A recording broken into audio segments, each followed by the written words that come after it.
Para quem não conhece, irmãos, o pastor Glauco hoje talvez seja o maior ícone dessa causa, e nossa igrejinha embrionária, né, esse bebê espiritual, vai recebê-lo aqui, como nós o conhecemos num outro culto lá na DEP, homem de Deus, tem rodado o mundo falando dessa causa, trabalhando, ensinando as igrejas e a como acolherem, e ele vai estar aqui ministrando. Louva a Deus por essa conquista, vai ser uma noite muito especial, e a gente quer começar a falar hoje sobre esse tema. A gente está feliz de ver o que Deus está fazendo, e queremos falar um pouco mais para que você entenda que esse não é um tema apenas social, não, irmãos, é bíblico, e a igreja tem a obrigação de se envolver com aquilo que Deus quer que nos envolvamos. E eu queria a sua atenção para o texto do segundo livro de Samuel, capítulo 9, do verso 1 ao verso 10. Capítulo 9, quero falar sobre um homem com nome estranho, Mefibosete. Mefibosete é inspiração para o nosso instituto, não é? Você vai entender por quê. Esse texto fala de 4 personagens, são os protagonistas do texto, e cada um deixa uma lição pelo menos para nós. Luana, mãe do Davi, olha, é hoje, hein? É Loane? É Loane. Davi é um dos nossos queridos, que também tem recebido atenção aqui, e que bom que essa família está conosco. Vamos, segundo livro de Samuel, capítulo 9, na minha versão, NAA, diz assim: um dia, Davi perguntou, será que resta ainda alguém da família de Saul, para que eu use de bondade para com ele, por causa de Jonatas? E havia um servo na casa de Saul, não na casa de Davi, na casa de Saul, cujo nome era Ziba. Chamaram-no pedindo que viesse falar com Davi. Ele veio, logicamente. O rei perguntou, você é Ziba? Ele respondeu, sou eu mesmo, seu servo. Então Davi perguntou, existe mais alguém da família de Saul? Saul foi o rei que antecedeu Davi. Existe mais alguém da família de Saul para que eu use da bondade de Deus para com ele? Ziba respondeu, ainda existe um filho de Jonatas, aleijado de ambos os pés. Então o rei Davi perguntou, e onde está ele? Ziba respondeu, ele está na casa de Maqui, filho de Amiel, em Lodebar. Então o rei Davi mandou trazê-lo de Lodebar, da casa de Maqui, filho de Amiel. Quando Mefibosete, filho de Jonatas, e aqui é a primeira vez o nome dele aparece, quando Mefibosete, filho de Jonatas, filho de Saul, chegou diante de Davi, inclinou-se, apesar de aleijado, inclinou-se, prostrando-se com o rosto em terra.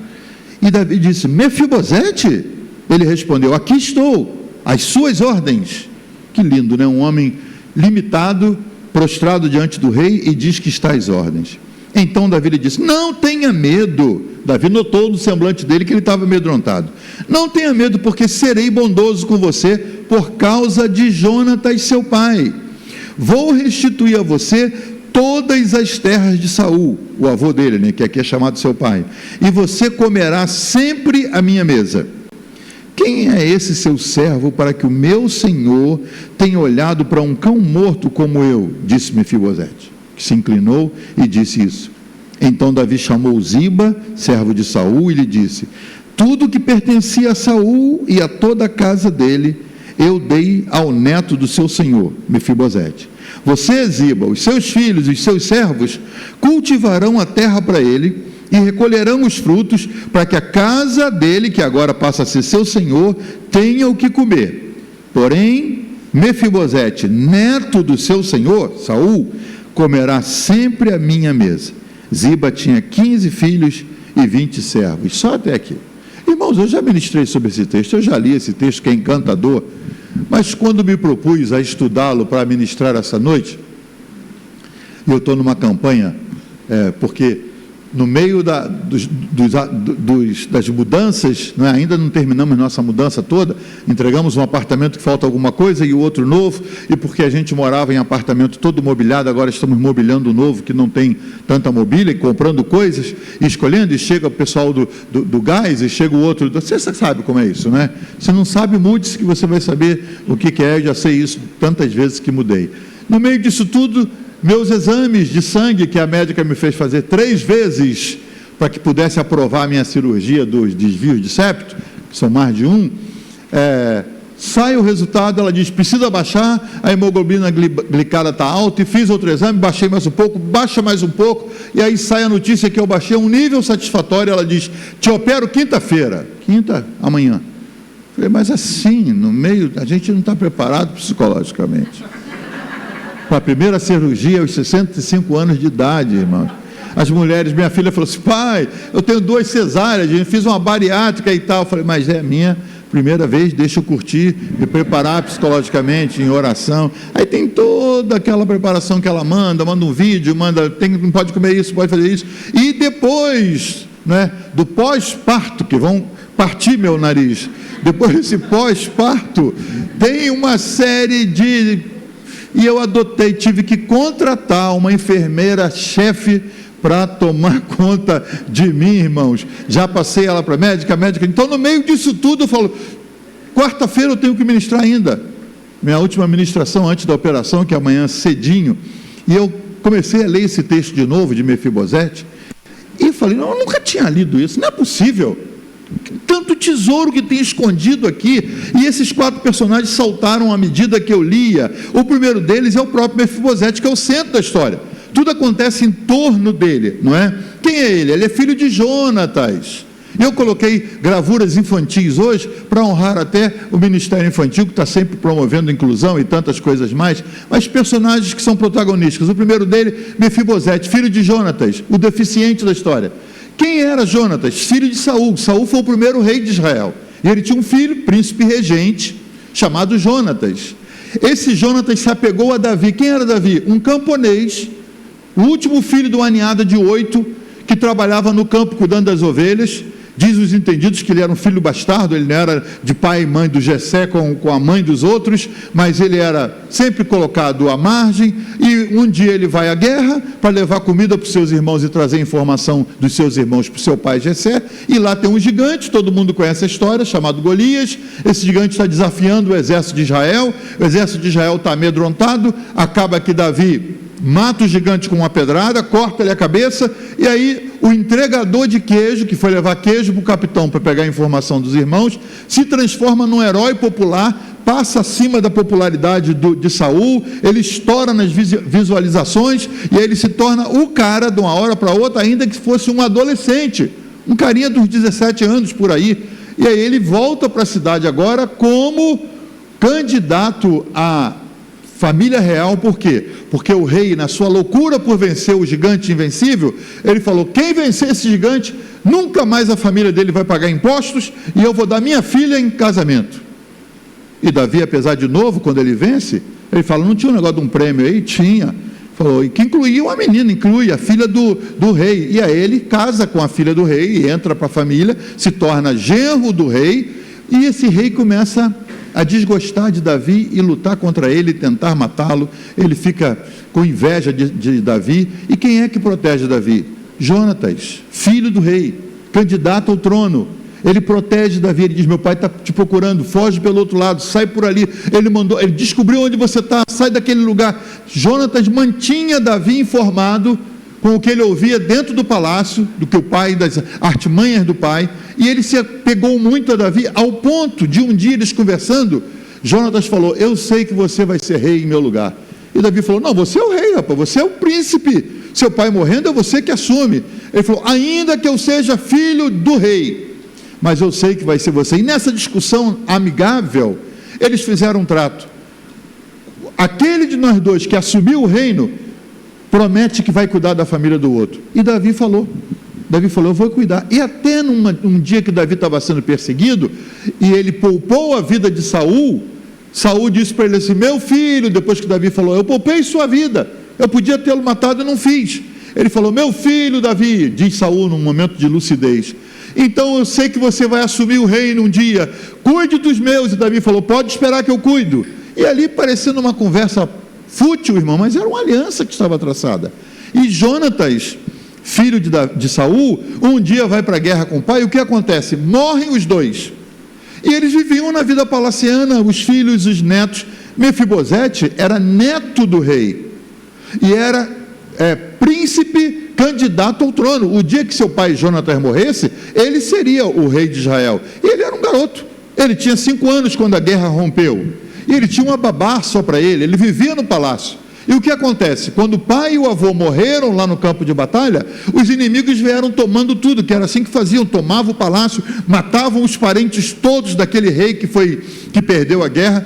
E a babá, sabendo da notícia, o rei morreu e o pai do garoto morreu também, ela pega o Mefibosete no colo e ela foge com ele, mas ela caiu com ele, ou deixou ele cair do colo. Acidente não acontece só na sua casa não, irmão, acontece na casa dos reis também.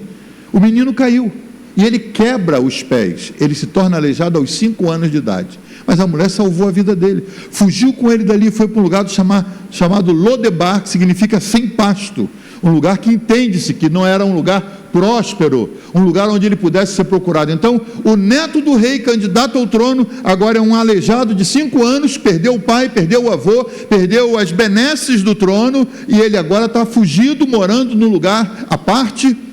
E esse garoto, por muitos anos, viveu lá escondido, para que ele não fosse descoberto por quem agora estava no poder. Quem é que estava no poder agora? Davi, o novo rei. Só que ele não sabia que Davi tinha sido amigo íntimo do seu pai, Jonatas. Então o primeiro personagem é esse, é Mefibosete, é o centro da história. O que significa o nome de Mefibosete? Boca de vergonha. Eu sei que tem muitos nomes aqui que você pode até pegar como sugestão para o bebê que você está esperando e tal. Mefibosete é um deles, mas não é tão recomendado, não é? Porque boca de vergonha, ou vergonha da boca, é o que o nome significa. E Lodebar, o lugar onde ele se escondeu, significa lugar sem pasto. Então, a história dele, de repente, cai de nível. De um garoto saudável se torna um garoto deficiente. De um filho de rei, agora ele é alguém escondido que vai para uma cidade. E aonde ele se esconde? Numa casa que pertencia a Maquir, filho de Aimel. E daqui a pouco eu falo de Maquir. Maquir foi o campeão de Deus que acolheu na sua casa ou numa casa que ele tinha, mas ele acolheu Mefibosete, e por anos Mefibosete morou ali. Até que um dia acontece que está escrito o texto, ele começa dizendo: um dia, Davi, irmão, já venceu os inimigos, os amonitas, ele está bem na foto, ele está bonito, mas ele, esse homem de Deus, e por que Davi, sendo tão pecador, é chamado homem segundo o coração de Deus? Porque ele faz coisas que a gente não faz. Você fica procurando quem é que te deve. Quando é que você procura quem você deve, irmão? Hoje eu vou naquele restaurante que eu sei que aquele cara a quem eu estou devendo sempre vai lá. Você faz isso, tu vai para outro. Agora Davi está no palácio, desfrutando do bem bom, e ele diz para ele mesmo assim: será que tem alguém a quem eu ainda deva um favor, deva mostrar a bondade de Deus? Você já fez essa pergunta para você mesmo? Você está lá desfrutando de uma comida saborosa no restaurante e de repente a esposa diz: o que é, amor? Você está tão pensativo. Eu estou pensando aqui, será que tem alguém a quem eu devo um jantar? Será que tem alguém a quem eu devo pagar um almoço num lugar caro? Você não costuma fazer isso? Pois Davi fazia. Por isso que ele agradava o coração de Deus. Ele diz: será que há alguém, ele Deus conversando, ele é a alma dele, será que há alguém a quem eu deva favor, a quem eu deva demonstrar a bondade de Deus? E ele não faz um pensamento fútil, ele sai em busca, ele vai desenvolvendo, ele deixa que isso se desdobre, e aí alguém da família, porque ele se lembra da conversa quando ele era perseguido por Saul, o rei, que o filho de Saul o protegia, e eles tiveram aquela conversa: aquele de nós dois que assumiu o trono, protege a família do outro. Ele está pensando nisso: Senhor, será que sobrou alguém da família de Saul, da família de Jonatas, para quem eu possa proteger? Porque eu fiz uma aliança, eu não tenho nem a quem abençoar. E aí ele se lembra que existe um carinha chamado Ziba, outro nome interessante para você que quer blindar o seu filho, ou o seu neto com um nome diferente. Ziba. Ele sabe que Ziba era um mordomo de Saul. Então o cara que tinha uma situação privilegiada era mordomo. Ele ainda tinha muitos servos. Então, apesar de Saul ter morrido, Ziba ainda tinha uma boa condição. Ele manda chamar Ziba. Imagina a preocupação de Ziba, porque Ziba está sendo chamado agora pelo novo rei, que pode mandar matá-lo pela influência que ele tinha junto a Saul. Ziba vem, mandou chamar e fala: Ziba, me diz aí, rapaz, tem alguém da família de Saul a quem eu possa abençoar? A pergunta que ele faz: você é Ziba? Não havia uma intimidade entre eles. Sim, sou eu mesmo, seu servo. Para facilitar a conversa e já quebrar, sou seu servo, estou aqui. E Davi pergunta: existe mais alguém da família de Saul para que eu use da bondade de Deus para com ele? E Ziba, irmãos, diz assim: ainda existe um filho de Jonatas, aleijado de ambos os pés. Você sente falta de alguma informação nessa frase de Ziba? Ainda existe um filho de Jonatas, aleijado dos pés. Ele disse que existe uma pessoa, ele disse de quem a pessoa é filho, ele disse a deficiência da pessoa, mas o que ele não disse? O nome. A primeira informação que ele tinha que dar é: sim, Senhor, existe um rapaz chamado Mefibosete, que é filho de Jonatas. Aí vem o restante da ficha, e ele inclusive é aleijado dos pés. Por que Ziba faz a descrição que faz, irmãos? Porque ele faz do jeito que a gente faz. A gente sempre vê a deficiência antes da pessoa. A gente sempre vê. Você tem uma família, já que estamos falando de autismo, não é? Você viu aquela família que veio morar aqui no bairro? Antes de dizer que tem um carro azul, antes de dizer que a esposa é baixinha, você diz assim: aquela que tem um garoto que tem problema. Você já tenta identificar, não é? A deficiência vem na frente, ainda que você saiba o nome, mas a gente não fala. Tem um colega de trabalho que tem uma deficiência, que tem algo específico que o diferencia dos outros. Como é que você vai catalogá-lo na hora de falar dele para os outros? Você vai usar um título, alguma coisa pejorativa. Nos meus tempos de criança, irmãos, todo aquele que era diferente a gente chamava de retardado. Você lembra? Não tinha diagnóstico, né? Se o cara era especial, ele era muito inteligente, é um retardado que a gente é hoje, é nerd que fala, e você tem um título para cada especificidade.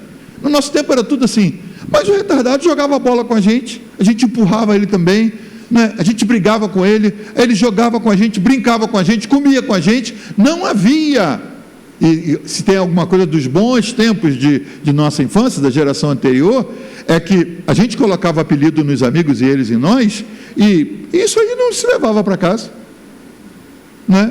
Meu amigo, se ele era mais moreninho, o que ele era, irmão? Negão, né? Se os olhos eram um pouquinho mais centralizados, caolho, zaroio, a gente já sabia, ou não?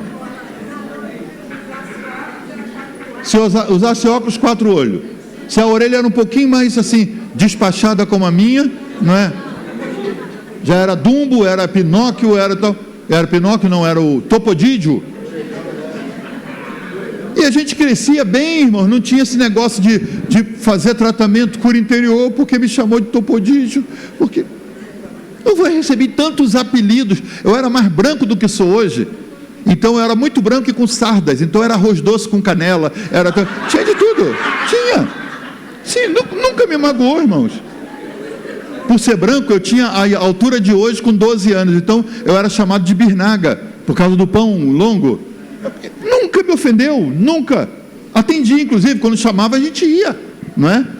Hoje você chama, tem um processo, porque você chamou de negão, não pode, não é? Você vai falar de alguma coisa, vai comprar um elixir de cabeça de negro, não pode falar isso, o elixir que vende na farmácia, elixir de cabeça de afrodescendente, porque você tem que mudar as coisas. Não pode falar preto, não pode falar negão, não pode falar nada disso e outras coisas. Deixa eu voltar para o Ziba. Ziba, ex-servo de Saul. Quem era ele, irmão? Era um dissimulado, um oportunista.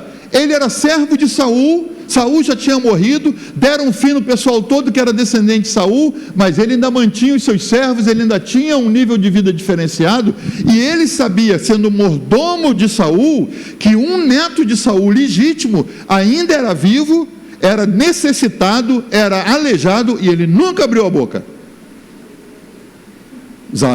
Davi tem que chamá-lo e dizer: você é Ziba? Sim, sou eu. Tem alguém? Aí ele fala: tenho. Aí ele cede a informação que ele sabia há 20 anos. Calcula-se que Mefibosete nessa altura tinha uns 20 anos de idade, ele já tinha até filhos. O texto mostra que Ziba, tendo a informação privilegiada para abençoar alguém, ele não o fez. Olha que lição fica para nós, irmão. A Bíblia diz que existem duas maneiras de pecar: pecar por fazer e pecar por deixar de fazer. Pecado por omissão. A Bíblia diz assim: aquele que sabe fazer o bem e não faz, comete pecado. Você viu o vizinho saindo de carro, indo para a rua por onde você veio, e a rua está fechada porque tem um buraco grande lá que caiu um carro, e você não dá informação. Não, ele que descubra. Você pecou. Você tinha uma informação que podia abençoar alguém. A Bíblia diz: se alguém sabe fazer o bem e não faz, comete pecado. Pecado não é só o ato cometido, não, é aquele bem que você deixa de cometer também. E Ziba, irmãos, por anos manteve a vidinha dele sabendo. Alguém que antes foi patrãozinho dele, que o garoto Mefibosete era filho do rei, era filho de Jonatas e neto de Saul. Então ele era o patrãozinho de Ziba antes. Agora Ziba está bem ainda na fita, e o outro está com as pernas quebradas, vivendo numa condição difícil, e Ziba se mantém quieto, oportunista, porque aparece a oportunidade de vir diante do rei, e ele já vem dizendo: seu servo está aqui. E quando Davi pede a ele informação, ele diz: existe sim um filho de Jonatas, aleijado de ambos os pés. Então o rei perguntou: e onde ele está? Ele sabia, ele não titubeou, ele disse: ele está na casa de Maquir, filho de Amiel, em Lodebar. Ele sabia quem era o dono da casa, ele sabia quem era o pai do dono da casa, e ele sabia o endereço da casa, mas nunca falou. O Evangelho não é para qualquer um. Diferente de todas as religiões do mundo, o Evangelho de Jesus, ele move você da sua zona de conforto, da sua zona de acomodação, porque ele exige que você faça o bem, e ele exige que você deixe de fazer o mal. E quantas vezes, é por isso que a gente tem que pregar o Evangelho. O Evangelho é como a cura para um mal incurável. Você descobriu a cura para esse mal que mata tantas pessoas, mas você não quer abrir a boca, porque você não quer incomodar uma pessoa que ainda não conhece Jesus, você não quer falar de Jesus e do Evangelho, porque a pessoa pode não gostar. O que você faz quando uma pessoa está se afogando e você tem uma boia? Você diz assim: eu não vou jogar boia, pode ser que ele não goste da cor da boia. Ele não gosta de laranja, a boia que eu tenho no barco é laranja. Você pensa nisso? Ou você pensa no cara se afogando e vou jogar a boia não está muito cheia, mas eu vou jogar assim mesmo, a corda que eu tenho eu vou lançar. Eu quero salvar a vida da pessoa. E na hora de compartilhar o Evangelho, que é vida, que muda o destino eterno das pessoas, a gente fica preocupado se as pessoas vão gostar ou não. Faça o seu papel, faça o bem, contando para as pessoas que elas têm a chance de viver uma vida eterna com Deus, se elas recebem o Evangelho de Jesus, crendo nele como Filho de Deus. Ziba se omitiu e não fez o que podia fazer, e ele fala: ele está na casa de Maquir, filho de Amiel. E o outro personagem, passando por Maquir, é Davi. Quem é Davi? Um rei generoso, que honrou a aliança com um amigo que já havia morrido. Honrar a aliança com pessoas que estão vivas já é difícil. Agora você imagina honrar a aliança com alguém que já se foi. Davi vasculhava sua memória dizendo: há alguém a quem eu devo a favor? Por causa de quem? Por causa de Jonatas, porque eu fiz uma aliança com ele. Olha o coração desse homem, generoso, e que honrava as alianças feitas até com as pessoas que já haviam morrido. Qual era a causa que movia Davi dessa maneira, irmãos? Qual era a motivação dele? A causa motivacional era a aliança que ele tinha com Jonatas. Mas Jonatas não estava para cobrar ali, mas ele sabia: eu fiz uma aliança com ele. Quem herdasse o trono abençoaria e protegeria a família do outro. Eu tenho que proteger a família do meu amigo, ainda que ele tenha morrido. Eu tenho que fazer isso, eu tenho que saber quem eu posso abençoar. E por isso Davi se destaca tanto nessa história, porque ele foi um rei que mostrou, apesar de perseguido por Saul, o avô de Mefibosete, agora como rei ele tenta se lembrar se havia alguém que precisava do favor dele, e ele tinha Jonatas como sua causa para seguir adiante. Interessante que Deus sabe com quem ele pode contar. Deus sabia que podia contar com esse terceiro personagem que a gente omitiu, que é o Maquir, Maquir, filho de Amiel, conforme diz o texto, quando ele diz, está na casa de Maquir, filho de Amiel. Quem é esse Maquir, irmãos? A Bíblia mostra capítulos à frente que ele já está numa condição diferente. Há muita disputa na internet dos historiadores falando que Lodebar era um lugar carente e que se o menino estava lá, o Mefibosete, devia ser uma casa pobre, mas era o lugar onde ele se escondeu, porque era um lugar necessitado, sem pasto, como diz o texto, e que pertencia a Maquir.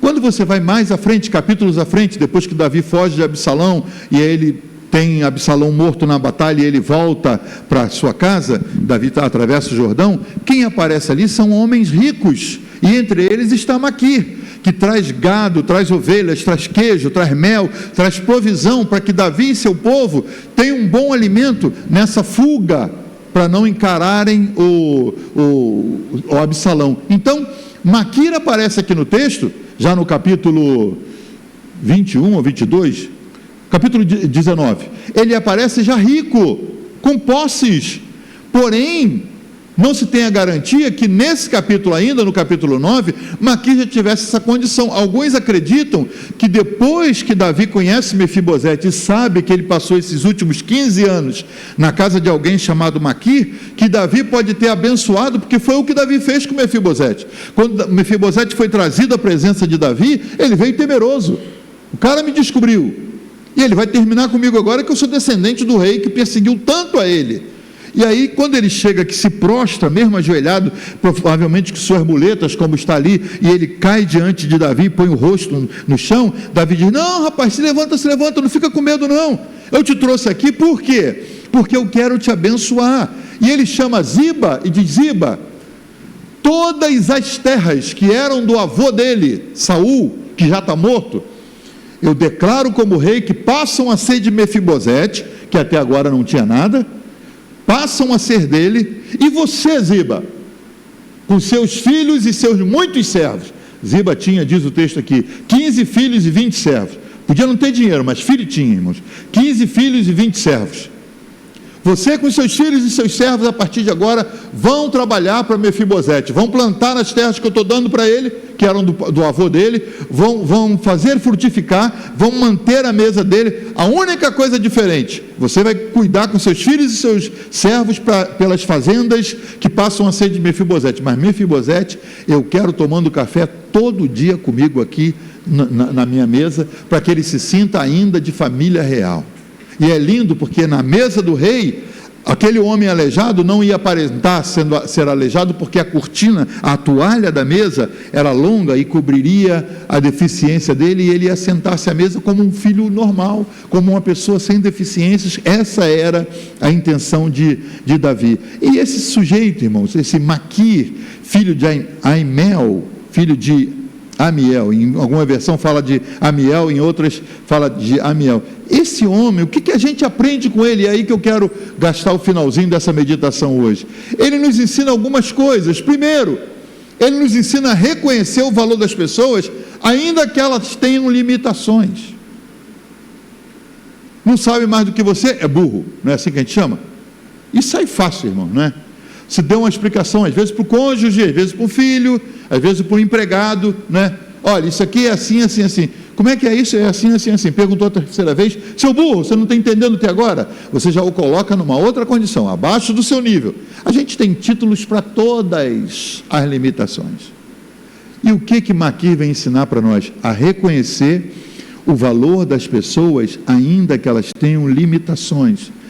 Maquir é um exemplo de acolhimento. Eu não sei a condição que ele tinha, mas quando ele soube que o neto do rei tinha caído e quebrado as pernas, e agora não tinha um lugar para ir, porque no palácio ele não podia mais estar, ele providenciou um lugar para que ele vivesse. Era uma meia-água, era uma kitnet, era uma casa de 4 cômodos, não sabemos a condição da casa. O que nós sabemos é que um homem chamado Maquir conseguiu acomodar, acolher uma pessoa necessitada, protegê-lo, porque ele viveu até aquela idade sem ser descoberto, e providenciar para que ele tivesse alimento. Isso é acolhimento, isso é inclusão. Como eu falei agora há pouco aqui, ter alguém entre nós que faz barulho, que se incomoda com o barulho da bateria. Imagina, irmãos, a igreja ter que baixar o volume dos instrumentos por causa de um carinha que tem problema, que os sons são muito altos para ele. É um sacrifício que a gente faz para baixar um pouquinho, para que ele se sinta acomodado e não incomodado entre nós. Isso é acolhimento, isso é inclusão. Maqui, há milhares de anos atrás, ensina isso para nós, que devemos reconhecer o valor das pessoas, ainda que elas tenham limitações. E como é que a gente faz isso? Acolhendo. Quando você se encontrar com os autistas aqui da igreja, há uns que gostam de abraços, há outros que não gostam, e há outros que dependem do dia. Aqui eu tenho uns queridos, eu sempre estou querendo falar com o pessoal das crianças do Kids, e tem umas que eu falo assim, tudo bem, e fico esperando. Se ela se encosta, eu falo, vem cá, dá um abraço. Tem dia que eu encosto, ela faz assim, entendi, está tudo bem, não vou me aborrecer por isso. Inclusão significa você baixar o seu nível ao nível que a outra pessoa se sinta cômoda, agradável, incluída. E Maquir, irmãos, é levantado por Deus aqui como um ícone de acolhimento, de proteção, de provisão, para que a gente possa imitar. Alguém diz amém? Amém. Então posso colocar alguém do seu lado que vai exigir de você alguma coisa que normalmente você não está acostumado a dar? Ou você vai se mover? Não, ele faz barulho, de vez em quando ele grita, de vez em quando ele me assusta. Amém, depois da terceira vez você se acostuma. E imaginou daqui a alguns anos, no casamento de um desses que hoje são pequeninos, você ser convidado para ser padrinho ou para ser alguma coisa, para participar do casamento, porque ele viu em você um porto seguro para se acomodar, para crescer, para se sentir acolhido, protegido, e você entender isso, foi bênção na vida dele. Ser bênção na vida de quem tem dinheiro, de quem é normal, é fácil, irmãos. O negócio é ser bênção na vida de quem é diferente. É diferente de você, mas não significa que por isso é incômodo. Mas que você tem que fazer algum esforço. Maquir fez isso, acolheu, protegeu e providenciou o que aquele menino precisava, e por anos ele o sustentou. A Bíblia diz que Maquir é um exemplo de reconhecimento do valor das pessoas. Outra lição que ele ensina para nós, que nós devemos ter compaixão e bondade pelo próximo. De que maneira? Assim como Deus estende sua graça a nós, independente de nossas falhas. Você tem falhas? Diga sim. E Deus tem sido misericordioso com você. A misericórdia de Deus te mantém vivo. A Bíblia diz isso, palavra do profeta. As misericórdias do Senhor são a causa de não sermos consumidos. Você não foi morto, um raio que cai em tantos lugares não caiu em cima de você, irmãos, porque Deus é misericordioso, não é porque você é bonzinho. Às vezes a gente até quer direcionar os raios, né? Diz que cai tanto raio, mas não cai em cima daquele sujeito, daquele cunhado, daquela pessoa impertinente. A gente quer direcionar os raios. Ou você nunca mandou um raio para algum lugar, não é? Às vezes a gente fala, raios que o partam, não diz assim? É seu desejo que o raio acerte a pessoa, em vez de acertar uma árvore, pobre de uma árvore, acerte esse fulano, essa pessoa. Mas esse homem ensina que nós devemos ter compaixão e bondade pelo próximo, assim como Deus estende sua graça independente das nossas falhas. Você já falhou em algo diante de Deus? Já repetiu essa falha? Mais de uma vez? E Deus continua sendo misericordioso com você? Então você aprendeu o padrão. É assim que Deus quer que você faça. Olha, eu já te falei 2 vezes, essa é a última. Por que é a última? Deus nunca falou isso para você? É a última vez que eu te perdoo nisso. Deus já te falou isso alguma vez? Por que você então estabeleceu para alguém que é a última vez que ele pode fazer o que fez com você? Pedro uma vez veio falar com o Senhor, Senhor, eu estou incomodado, tem um cara me incomodando, Senhor, eu devo perdoá-lo 7 vezes? O Senhor falou, Pedro, não 7, mas 70 vezes 7, que na matemática antiga somava 490. Você acha que alguém tem condições de te incomodar 490 vezes num dia, irmão? Você diz, tem, pastor. É que o senhor não conhece, mas tem. 490 vezes. Ali o senhor não falou que não é na vida, é no dia. Pedro, se ele te incomodar, te ofender 490 vezes e vier a ti, perdoa. E perdão virou uma moeda rara, irmão, de transação. Não é? Não sei se perdoo, morro, mas não perdoo. O que você fez é imperdoável. E o Senhor lá de cima falando o tempo inteiro, mas eu te perdoo tantas vezes, o tempo inteiro. Você não aprendeu ainda? Que filho é você que não aprende com o pai, que te perdoa o tempo inteiro? Maquir veio nos ensinar que devemos ter compaixão pelo próximo, assim como o Senhor tem por nós. E uma última lição que ele nos ensina: devemos buscar oportunidades de ajudar os que enfrentam desafios na vida. Buscar oportunidades. Se você observar, Deus traz as oportunidades para você. É por isso que eu falei, você que está aqui hoje, temos alguns pais aqui desses queridos. Cadê? Levante a mão assim, você que tem um filho autista ou que tem alguma outra especificidade. Cadê? Isso, levante a mão. Nós temos um neto, não é? Irmãos, nossa vida mudou há quantos anos atrás? 9 anos atrás, quando o Zion chegou. A família que recebe um desses especiais é uma família que Deus sabe assim: vou entregar essa missão para uma família especial. Se você tem um na sua casa, parabéns para você, você é diferenciado. Vale um aplauso para esses que têm filhos e netos especiais. Deus procura pessoas especiais para que possam cuidar de filhos especiais. Deus procura. Porque a noite é afetada, o dia é afetado, o programa, os passeios, tudo é afetado. Nós temos o nosso neto, por exemplo, que ele só come feijão, arroz e chips, batatinhas. Então, se a gente viaja e esquecer, quando a Aninha pega um voo de 10 horas para vir para cá, ela tem uma marmitinha que ela coloca o feijão e o arroz dele, e ela entra no avião, ela já avisa para os comissários antecipadamente, não precisa trazer comida para ele, ela tem um fone de ouvido para ele, ela tem um iPad com as músicas que ele gosta, os filminhos que ele gosta, e ele enfrenta 10 horas de voo. A hora que ele fala, mamãe, ela fala, já sei, ele fala assim, feijão com arroz, e ela abre aquela marmitinha no avião, e sobe aquele cheirinho de feijão com arroz, e se ele estiver na rua, e você dizer, vamos comer no coco bambu, ele pode aproveitar o parquinho de dentro do coco bambu, mas ele não quer comer. Vamos no outro, ele não quer comer feijão com arroz, ele aguenta o dia inteiro com fome, vai ficando até um pouquinho mais mal-humorado, mas ele espera chegar em casa para comer o feijão com arroz da casa, e não é qualquer feijão com arroz. Muita gente já falou, vou fazer um feijão com arroz para o Zion. Ele olha, ele empurra o prato, não gostou. Um paladar exigente de feijão com arroz. Aí você de repente ganha um presente desse na sua família, você quer cozinhar, tem que ter o feijão com arroz, que é o que o cara come. Deus sabe para quem dá uma missão como essa, e é uma missão privilegiada. Deus busca pessoas que possam no seu coração dizer, Senhor, e é difícil. Alguns que têm filhos aqui que não são verbais, não é?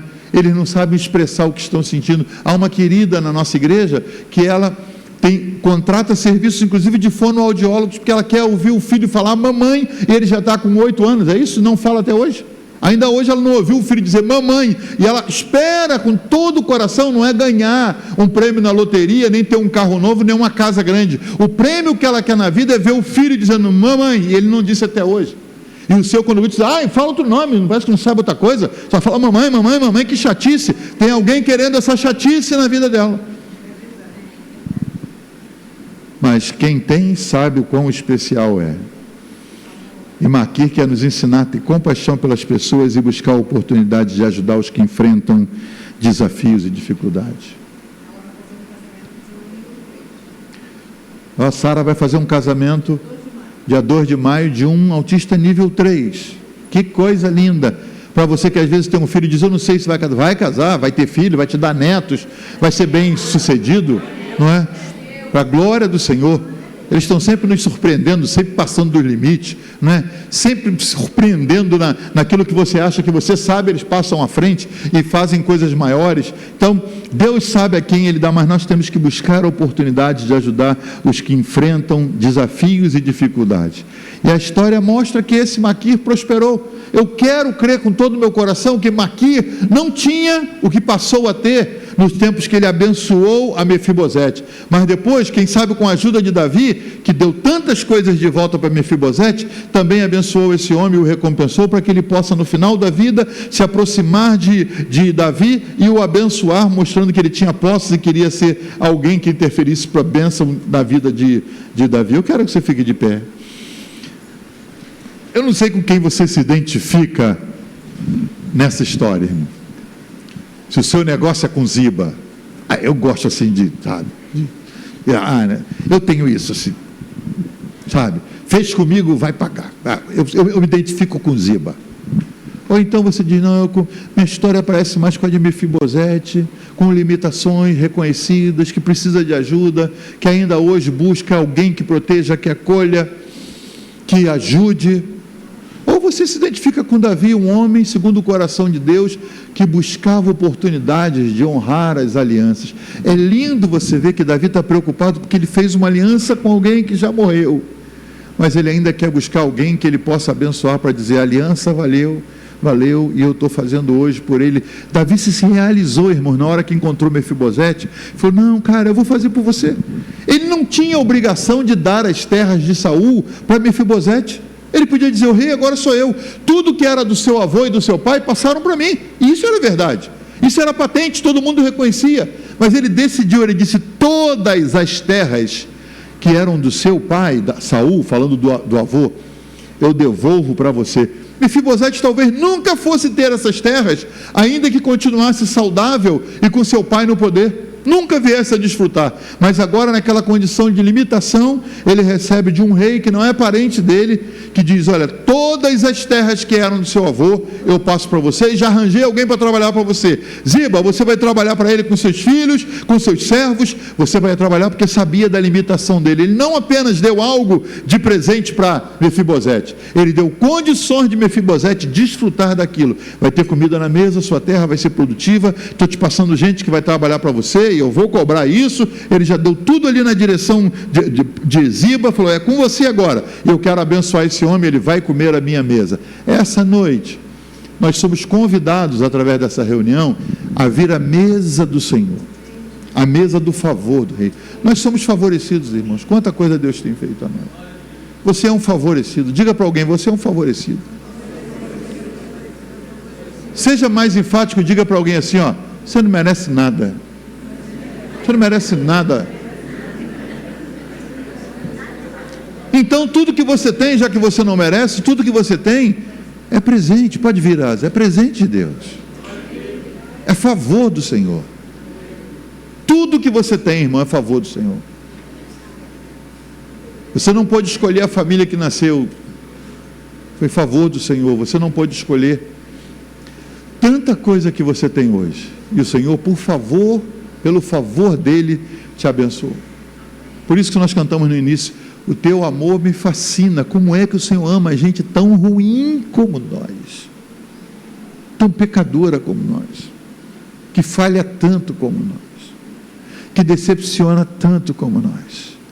Eu estava semana passada conversando com o pastor Cláudio Duarte, almoçando com ele, e de vez em quando eu lembro uma frase dele, e ele disse assim, à mesa conosco, você assistiu o debate meu com minha esposa? Eu falei, assisti. Você viu aquele podcast? Eu falei, assisti. Você viu a nota que ela me deu como pai? Eu falei, vi, nota 5. Foi como pregador, ela me deu 9, como pastor ela me deu quase 10, mas como pai ela me deu 5. Eu falei, por que 5? E ela começou a explicar, ela falou, eu sou a mãe dos seus filhos, e eu vejo o que você faz. E ela falou uma coisa para ele que ele não contou, acho que não contou no programa, mas contou para nós. Ele disse assim, eu passei de casa em casa, que ele foi criado de orfanato em orfanato, né? Ele disse, toda casa que eu passava, eu ouvia assim, apaga a luz do quarto quando você sair. Eu entrava no quarto, pegava o negócio, apaga a luz, volta lá e apaga a luz. Eu tinha que voltar e apagar a luz. Eu dizia, mas eu vou voltar, eu só fui trazer um livro para o senhor, volta lá. O pai pediu a água, volta lá e apaga a luz da cozinha. Não é assim que a gente ouvia? Ele falou, eu cresci ouvindo isso, e eu detestava ouvir isso, porque eu ia voltar para apagar. Meu pai falava, isso me aborrecia. Falou, mas aí eu tenho meus 2 filhos, e aquilo que me incomodava e eu jurava que não ia fazer, o que eu fazia com os meus filhos? Minha mulher me lembrou, Você parece que não aprendeu. Você se irritava com seu pai que dizia: volta e apaga a luz, nas casas onde você passou, e você fazia isso com seus filhos: volta lá e apaga a luz. Ele dizia: pai, eu vou voltar, mas apaga a luz, depois você volta e acende de novo. Então aquilo que você não gostava que seus pais fizessem, você fez com os seus filhos. Você não aprende, Cláudio. Eu também não aprendo. Fiz a mesma coisa. Meus pais faziam isso comigo, principalmente meu pai: volta lá e apaga a luz. Eu fiz isso com as meninas. Não sei se elas estão fazendo com os filhos, mas a gente repete os erros, irmãos. As coisas que nos fizeram, nos incomodavam, a gente faz de novo com a geração seguinte. E o Senhor continua compassivo, misericordioso e favorável.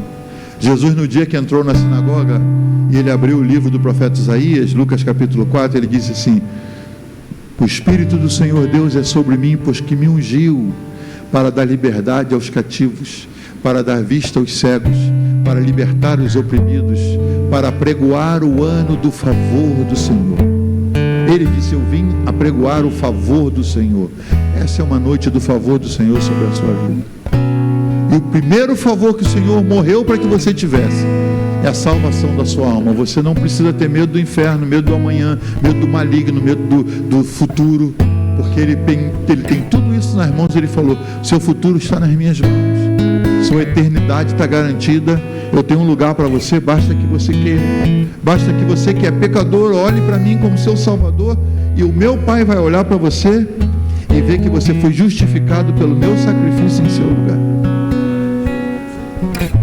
E é tão simples olhar para Jesus e dizer: eu te recebo como meu exclusivo, único, suficiente Salvador. E quando você o recebe, o céu de Deus abre as portas para você.